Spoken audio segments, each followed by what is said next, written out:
हुजूर अलैहिस्सलाम ने फरमाया कि मोमिन का मामला भी बड़ा अजीब है कि उसे अगर तकलीफ होती है तो उस पर वो सब्र करता है, या उसे खुशी मिलती है तो उस पर वो शुक्र करता है। तो दोनों सूरतों में अल्लाह उसको अजर अता करता है, और ये सिर्फ शान मोमिन की ही है कि वो मुसीबत पर सब्र करे।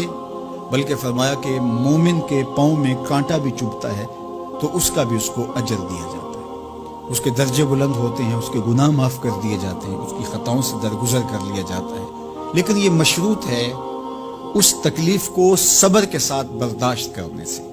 अगर वो वावेला करता है, नाशुक्री के कलिमात कहता है, तो तकलीफ तो ख़त्म नहीं होती लेकिन अजर ज़ाइल कर दिया जाता है। तो इसलिए हमें हर सूरत के अंदर सब्र के दामन को मजबूती से थामने की तलकीन की गई है। और अहले ईमान को यह भी सबक दिया गया कि जब उन्हें कोई भी मुसीबत पहुंचती है तो वो कहते हैं इन्ना लिल्लाहि व इन्ना इलैहि राजिऊन, कि हम उसी के हैं और उसी के हुजूर पलट के जाना है। तो ये वो अमर है कि जो उनकी तबीयत के अंदर ठहराव पैदा करता है और उनकी जिंदगियों के अंदर अल्लाह ताला जल्ला शानहू पर जो यकीन है उसका पता देता है।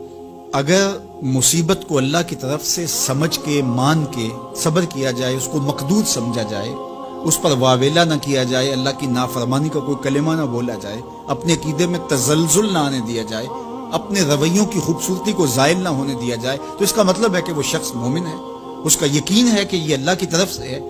तो फिर उसके यकीन के सिले के अंदर अल्लाह उसको फिर हिदायत कल्ब का चरागा नसीब करता है। और फरमाया वल्लाहु बिकुल्लि शैइन अलीम, और अल्लाह हर शय को जानने वाला है। उसे पता है कि किसी पर मुसीबत नाजिल क्यों करनी है, और इस मुसीबत से उसका इम्तिहान लेना मकसूद है, उसके दर्जों को बुलंद करना मकसूद है, उसके गुनाहों को माफ़ करना मकसूद है, उसको किसी आजमाइश में डाल करके उसको मजीद कुंदन बनाना मकसूद है, या उसका क्या मकसूद है, उसको सजा देना मकसूद है, ये उसे पता है। तुम्हारा रब तुम्हारी तरफ आने वाली जो तकलीफें हैं उनके अंदर हजार हा पिनहा हिकमतों से वाकिफ है। यहाँ ये बात भी समझने के काबिल है कि जो शख्स मुसीबत के आने पर सब्र और इस्तिकामत के साथ उससे निपटता है और अल्लाह पर जो उसका यकीन है उसमें तजल्जुल पैदा नहीं होने देता। कुल्लु मिन इंदिल्लाह, ए महबूब फरमा दीजिए जो कुछ है वो तुम्हारे रब की तरफ से। ये उसका ख्याल और फिक्र है कि ये मेरे अल्लाह की तरफ से, तो फिर उस मुसीबत को टालने वाला भी वही है। तो अगर ये उसका अकीदा पुख्ता था तो फिर वो मालिक की दहलीज छोड़ के, मालिक की चौखट छोड़ के किसी और दहलीज पे नहीं जाएगा, किसी और चौखट पे नहीं जाएगा।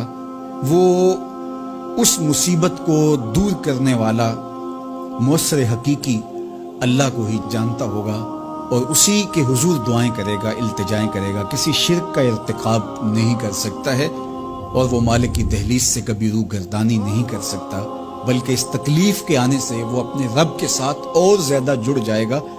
और अगर वो सब्र करे तो ये उसका एक मर्तबा है कि वो हौसले के साथ उस तकलीफ को बर्दाश्त करे। और दूसरा मर्तबा जो इससे बढ़कर है कि उस पे अल्लाह की रिजा के सांचे में अपने आप को ढाल ले कि जे सोना मेरे दुख विच राजी, मैं सुख नू चुल्ले डावा।